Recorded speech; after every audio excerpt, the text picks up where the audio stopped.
Shavua Tov para todos nuestros amigos de nuestro chat particular a nombre de Ricardo Gutiérrez de Piñeres en Facebook, en Instagram y para todos nuestros amigos de nuestro chat particular a nombre y título de en Facebook Groups de Cabalá Psicológica, Filosofía Cabalística, la Cabalá Explicada. Así fungimos en Facebook Groups, como fungimos también en nuestro canal de YouTube como Cabalá Psicológica y Filosofía. Saludo también a nuestros suscriptores de YouTube, a nuestros miembros de Cabalá Psicológica, Filosofía Cabalística en Facebook y a los que acabamos de mencionar de nuestro chat particular de amigos a nombre y título de Ricardo Gutiérrez de Piñeres.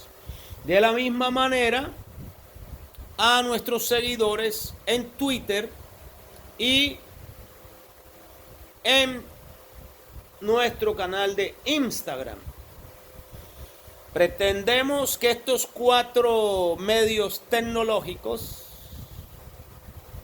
o portales tecnológicos mejor sean un colegio en el cual nosotros, retroalimentemos información cabalística o espiritual a la luz de la Cabalá hebrea y de la filosofía cabalística, que es el qué, el por qué y el para qué de cualquier historia, relato o pasaje bíblico o de la Torá, conociendo que la Torá son las escrituras hebreas, que en el mundo occidental es conocido como el Pentateuco, los primeros 5 libros de Moshe. A eso no nos hemos dedicado como se dedica al judaísmo tradicional o rabínico a través de los siglos, desde hace 3500 años aproximadamente, que fue entregada la Torá en el monte Sinaí.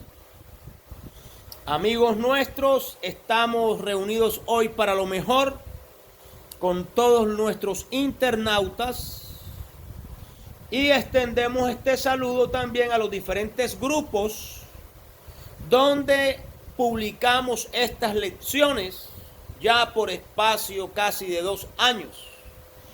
Es decir, las lecciones de las parashot semanales o de los sidrot semanales. Parashá entendida como la porción de la Torá que se lee cada Shabbat en la sinagoga.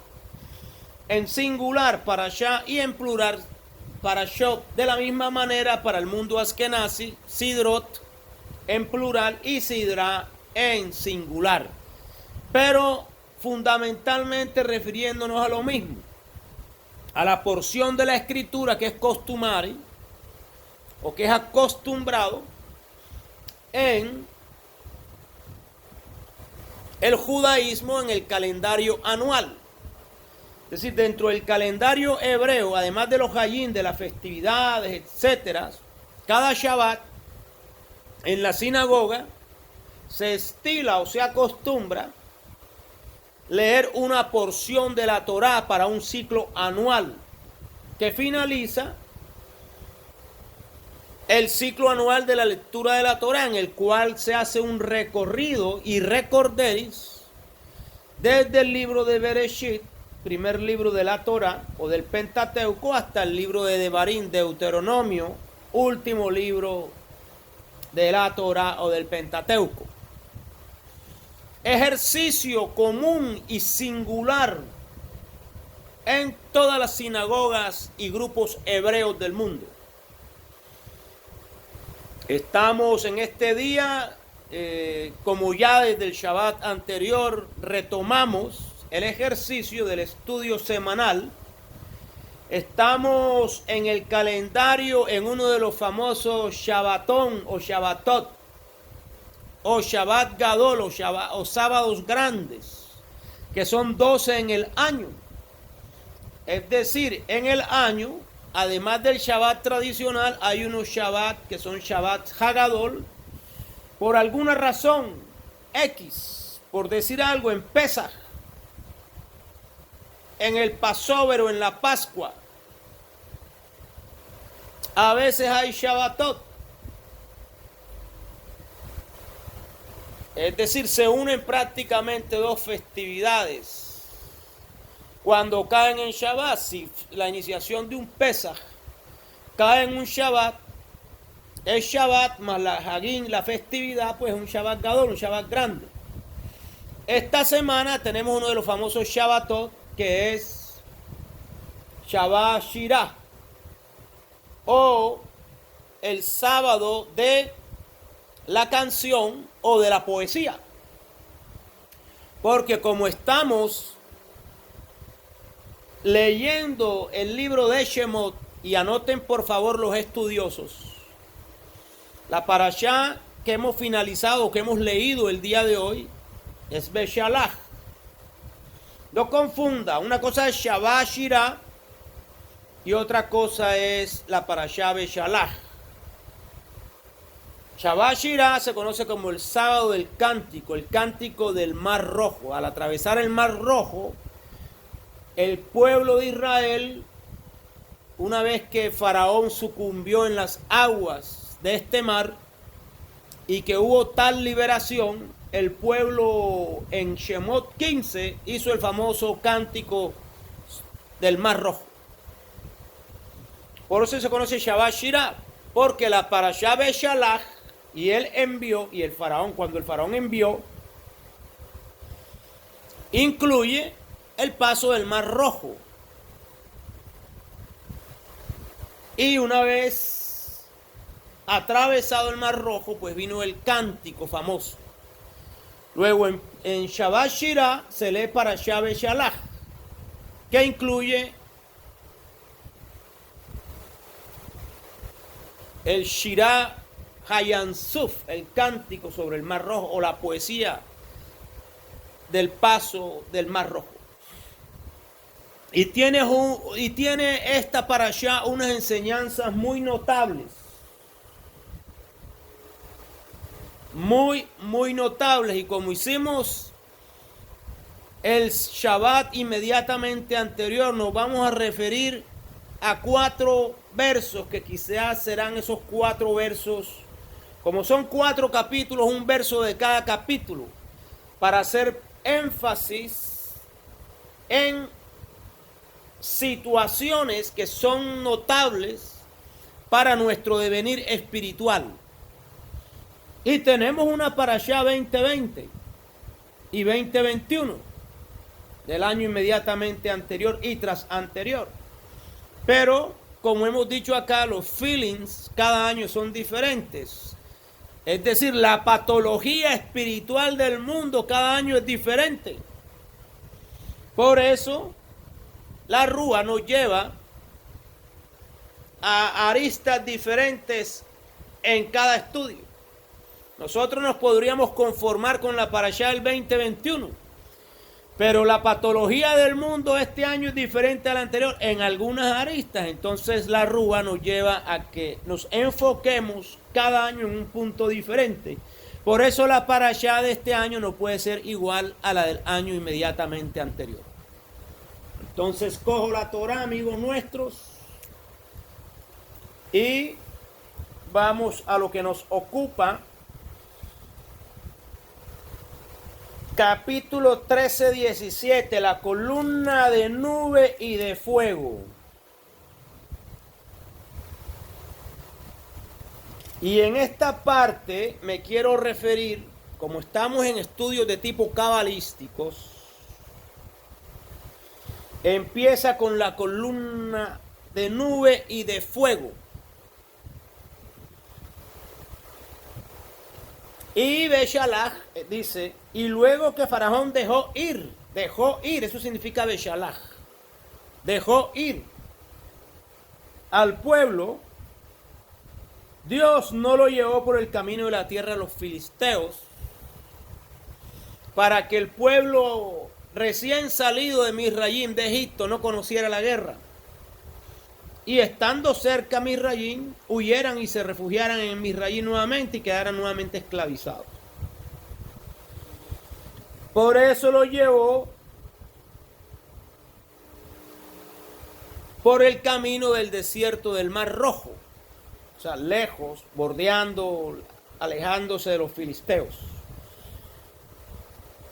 Y dice que dentro de las funciones o dentro de las actividades que llevó Moshe en este lapso, que va del 13:17 al 13:22, por decir algo, ahí vamos a hacer énfasis en un verso.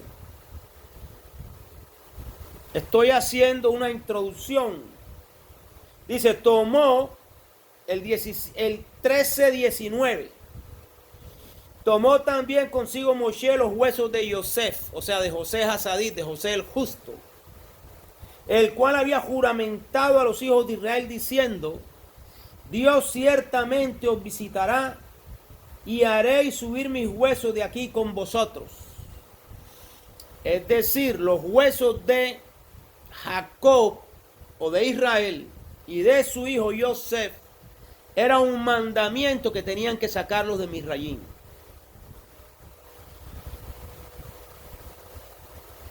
Y es interesante este verso porque no nos estamos refiriendo única y exclusivamente a la parte, digamos, biológica del asunto.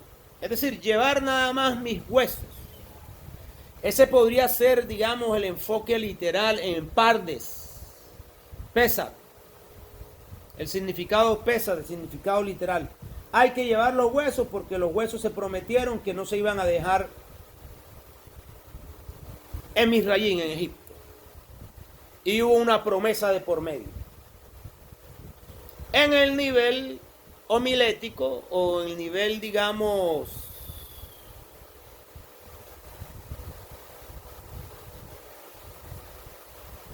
remes, que es alusivo o subjetivo, tenemos que comprender que los huesos significan el ADN de la persona. Y no nos estamos refiriendo aquí meramente al ADN físico, porque el ADN físico podía ir en los hijos de Yosef, que son Efraín y Manasés, que también salían en esa agrupación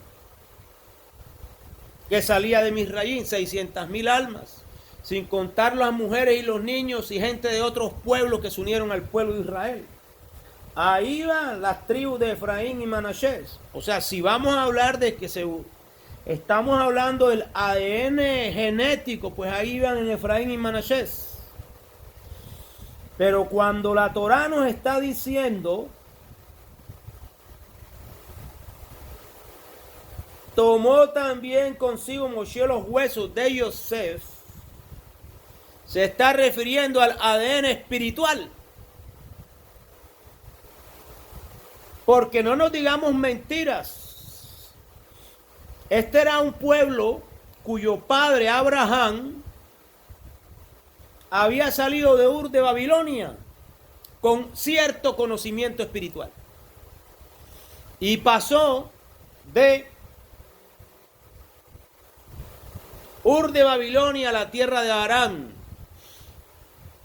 Y allá se le reveló a Hashem, bendito sea, a Abraham Avinu, y le mostró que debía salir de la tierra de Aram e irse a la tierra de Canaán.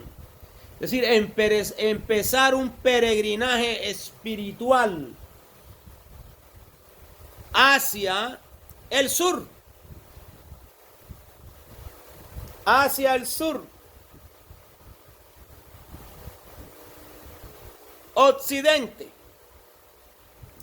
Desde Ur de Babilonia hasta Harán y posteriormente a la tierra de Canaán es un peregrinaje hacia el sur occidente. Pero ya venía Abraham, o Abraham en ese momento, porque todavía no le había sido añadida la H a su nombre.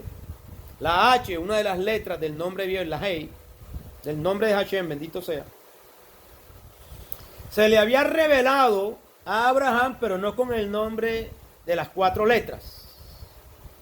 Se le reveló a Hashem, bendito sea, a Abraham, y le dijo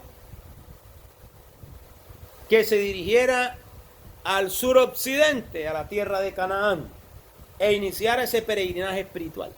Pero ahí Abraham, precisamente Dios se le reveló porque ya él tenía un conocimiento espiritual. No en vano Abraham es conocido como el autor del primer libro cabalístico que se conoce, el Sefer Yetzirah. Luego ya había un bagaje intelectual y cultural, etc.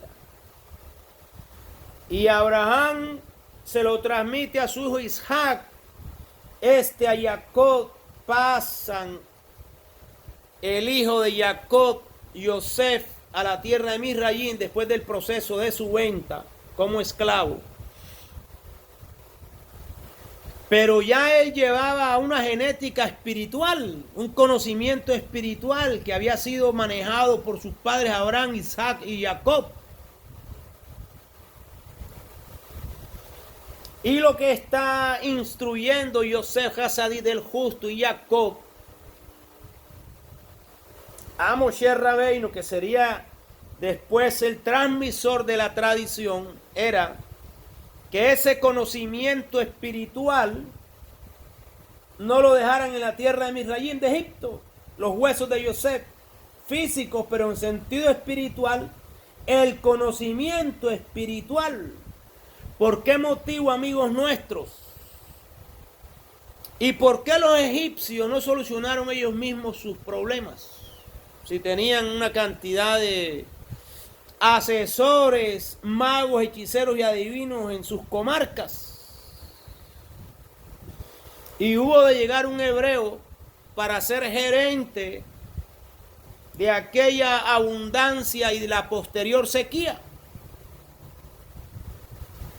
No me digan que la sabiduría que sacó el pueblo de Israel era sabiduría egipcia, como pretenden hacernos entender el día de hoy, de que la Kabbalah es hermética, de Hermes Trismegisto, un personaje egipcio, cuando el verbo kibel es hebreo.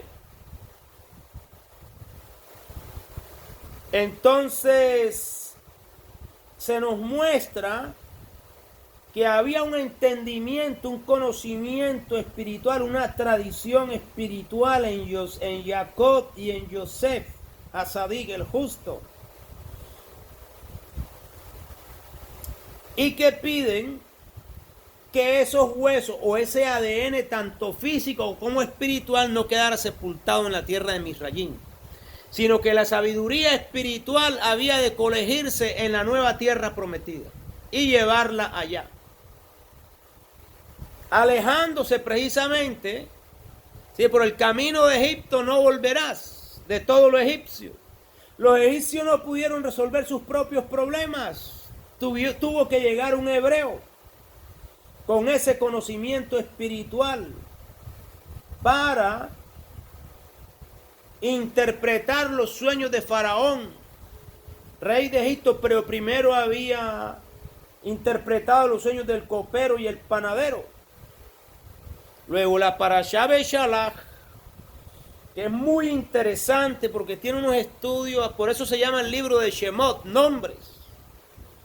Porque aquí también cabalísticamente aparece la doctrina del nombre de Dios.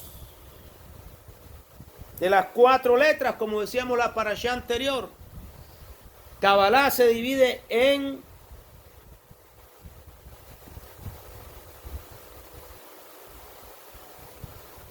Sefirot y Shemot. Sefirot o Midot. Es decir, las emanaciones divinas, las Sefirot, las diferentes gradaciones espirituales que devinieron en la creación. Otros llaman los diferentes cielos.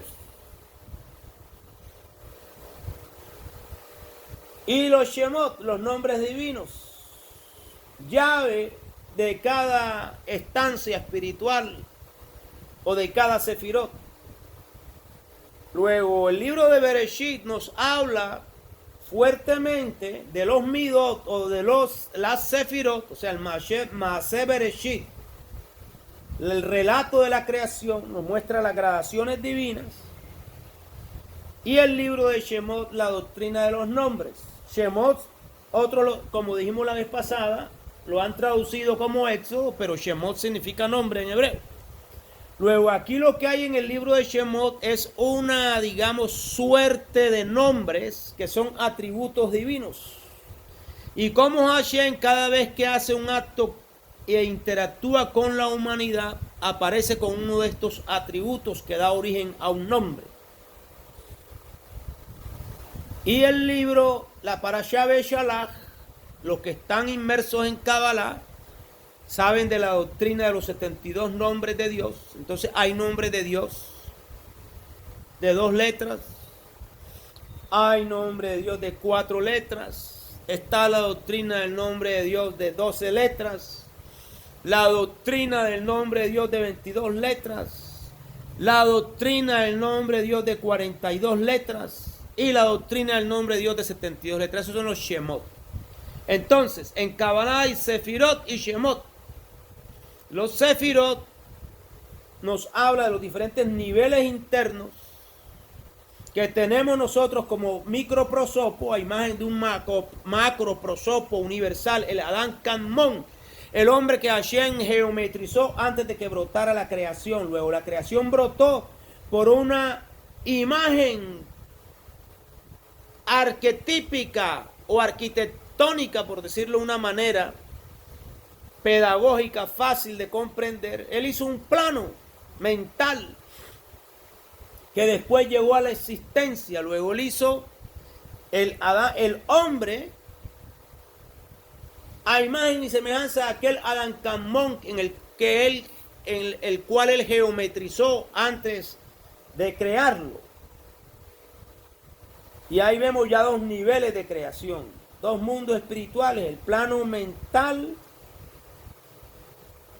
y el plano emocional,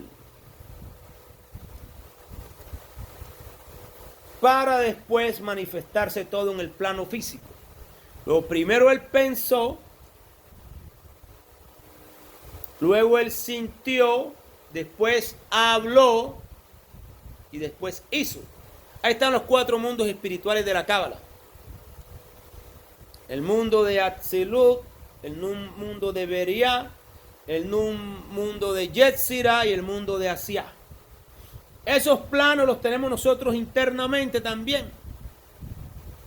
Y tenemos también las Sefirot, los 7 cielos dentro de nosotros. En el nivel de Seir Anpin, en el cuerpo. Y los 3 primeros, las 3 primeras Sefirot del árbol de la vida, en el plano mental.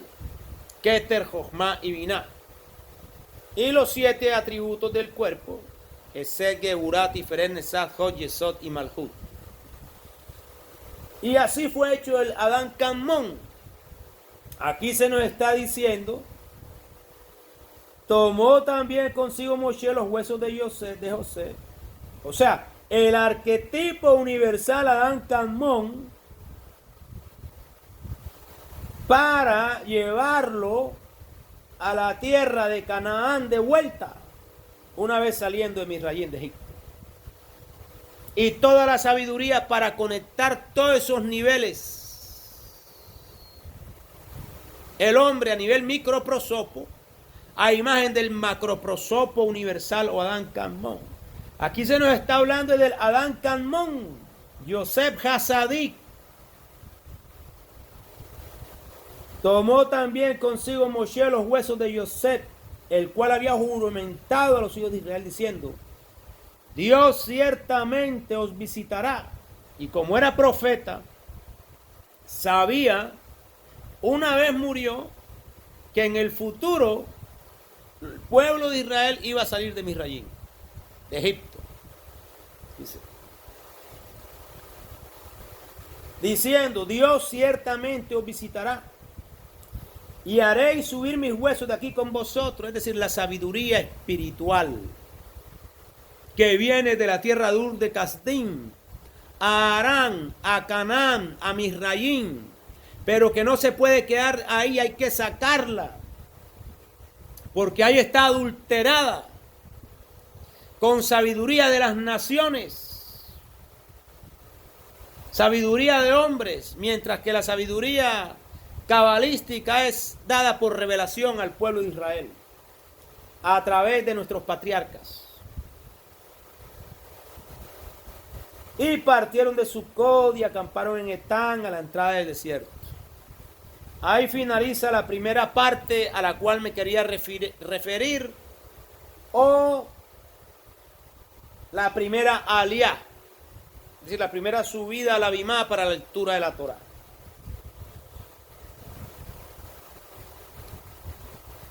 Todo un recorrido espiritual en cabeza de Abraham, de Isaac, de Jacob y de su hijo Yosef Hasadí, para posteriormente, como antorcha de relevos, entregársela a Moshe Rabbeinu. Pero ya había un conocimiento espiritual teórico, es decir, la Torá oral, porque en capítulo 26 de Bereshit, Génesis 26:5 dice: por cuanto yo, Abraham, mi precepto, mis mandamientos, mis estatutos y mis leyes. Luego había un cuerpo doctrinal a nivel teórico u oral,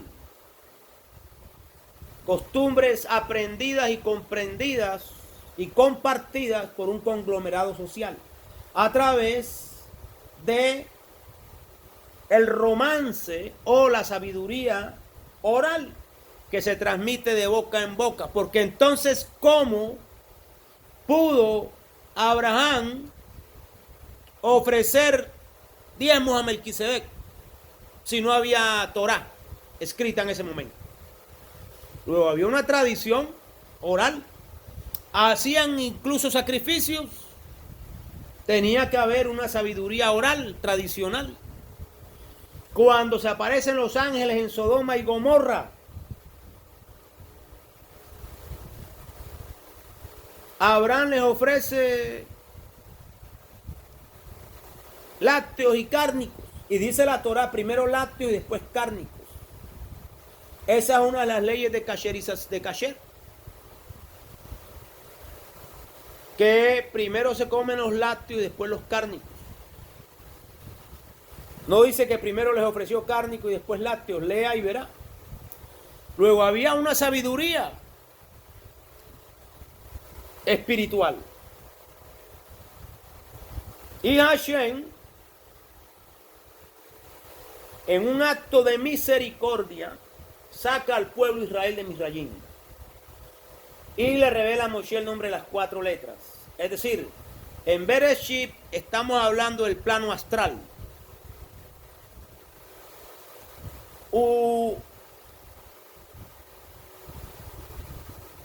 plano kármico, porque empieza con la palabra Elohim, Bereshit bara Elohim, Ehasamayim Beat Haaretz. En el principio creó Dios los cielos y la tierra. Dios, Elohim, o sea, el plano astral. El hombre que cae en el plano astral, en el plano del karma. Y en Shemot se nos dan los nombres por medio de los cuales podemos cambiar nuestro karma, nuestros registros acásicos, donde podemos cambiar haciendo uso y ejercicio del libre albedrío de nuestro destino. Es decir, Bereshit, el libro del destino, y Shemot, el libro de la misericordia, para cambiar el destino. Y se nos dan las herramientas, los nombres. Por eso leíamos en la parashá anterior, anterior. Y en mi nombre, Yod Hei Bau Hei, no me aparecía Abraham. O sea, el nombre de la misericordia. Estaban en el plano todavía de los acontecimientos kármicos, el plano astral. Por eso nosotros tenemos que trascender los astros Y se nos han dado las herramientas, los nombres divinos, para en Cábala trascender el plano astral. Es decir, usted está propenso a vivir X y tales circunstancias en su vida, según el plano astral, o las influencias kármicas, o sus registros acásicos. Pero si usted empieza a trabajar en Shemot, en el libro de Éxodo, los diferentes nombres divinos, entonces usted puede cambiar su karma, puede cambiar su tikkun individual de dureza a misericordia. Y eso fue lo que pasó. El pueblo de Israel sale de Misrayim a través de prodigios y portentos de Hashem. Y el día de hoy estudiamos la apertura del Mar Rojo a través de la vara de Moshe. Y esto es interesante, amigos nuestros. Y creo que no nos alcanzará más por el día de hoy.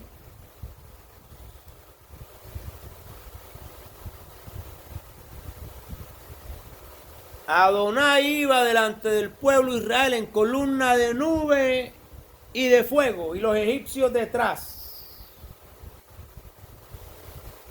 Para los hebreos la apariencia de fuego, y para los egipcios apariencia de oscuridad y tinieblas. No veían nada en la noche. Y el pueblo de Israel iba iluminado. Sin embargo, uno iba detrás del otro, y dice que no se juntaron en la noche.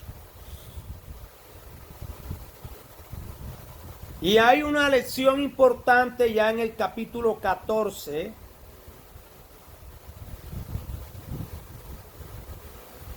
Y es que Hashem le dice a Moshe: toma tu vara y extiéndela sobre el mar. Yo hago una pregunta luego. ¿No podía Hashem, bendito sea él, solo, sin ningún acto que pareciera mágico, una vara sobre el mar y abrirse?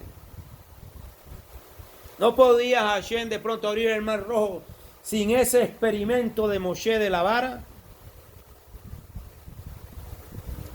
Él hubiera podido hacerlo, abrir el Mar Rojo sin la injerencia de Moshe Rabbeinu.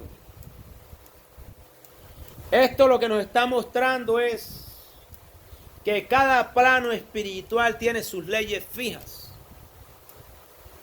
Y hay unas leyes fijas en el plano terrenal, que son las que estudia la Kabbalah. El qué, el por qué y el para qué de cada relato bíblico. Esto nos muestra que en el plano terrenal o material, en el mundo de Asia o de Malhut, hay unas leyes. Y por eso fue necesario que Moshe tomara una vara e hiciera un movimiento X. Porque así las cosas funcionan en este plano. Luego lo que hay que propender es por encontrar esas leyes espirituales fijas. Habló Adonai a Moshe diciendo: di a los Ben Israel que den la vuelta y acampen delante de Pihahirijot, entre Migdol y el mar hacia Balsefón. Delante de él acamparéis junto al mar.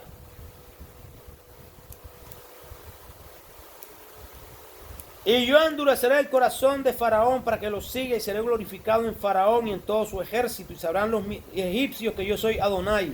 Y ellos lo hicieron así. Y fue dado aviso al rey de Egipto que el pueblo huía. ¿Cómo vamos a dejar que se vaya nuestra mano de obra calificada, la que nos está ayudando a construir aquí Egipto? Se le endureció el corazón. Hashem permitió para mostrar a la posteridad estas lecciones que por 3500 años nos acompañan. La salida del pueblo de Israel de Misrayim.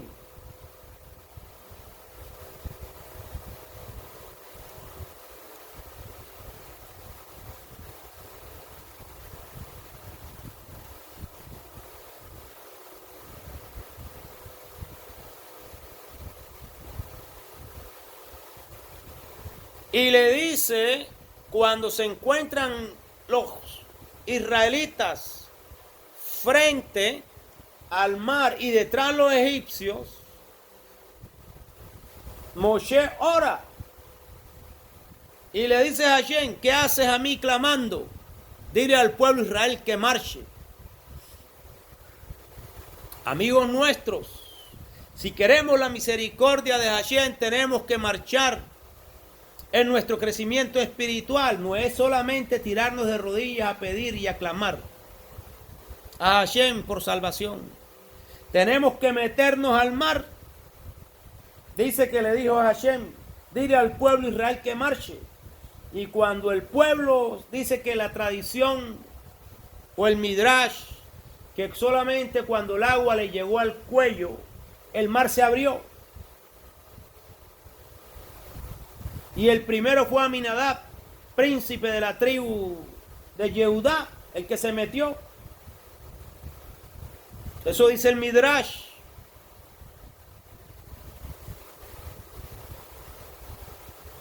Y ya una vez se metió, el mar rojo se abrió. Luego, la ley fija es: hay tiempo de orar, amigos nuestros, y hay tiempo de marchar. Hashem le dijo a Moshe: ¿qué haces ahí orando? Dile al pueblo de Israel que marche. Y cuando el pueblo marchó, entonces el Yansú se abrió. Luego, cuando tú empieces a trabajar en tus patrones erróneos de conducta para modificarlos, el mar rojo de tu vida se abrirá. Y pasarás expedito y después se cerrará, anulando todas tus deudas kármicas. Luego el libro de Shemot, además de mostrarnos las herramientas, los nombres de Hashem, bendito sea, para la misericordia, también nos enseña la lección que Kabbalah no es un acto mágico, sino que debemos arremangarnos las mangas de nuestras camisas y empezar a trabajar en nuestro crecimiento espiritual, que es primero que todo modificar nuestros patrones erróneos de conducta y cambiar de una naturaleza reactiva a una naturaleza proactiva y generosa con la humanidad.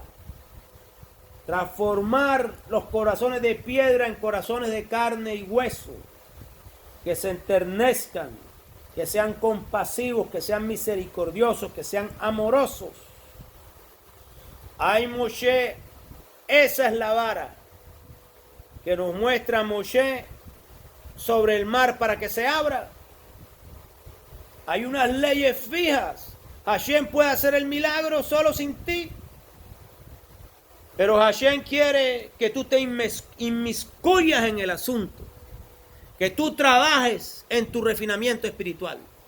Shabbat Shalom.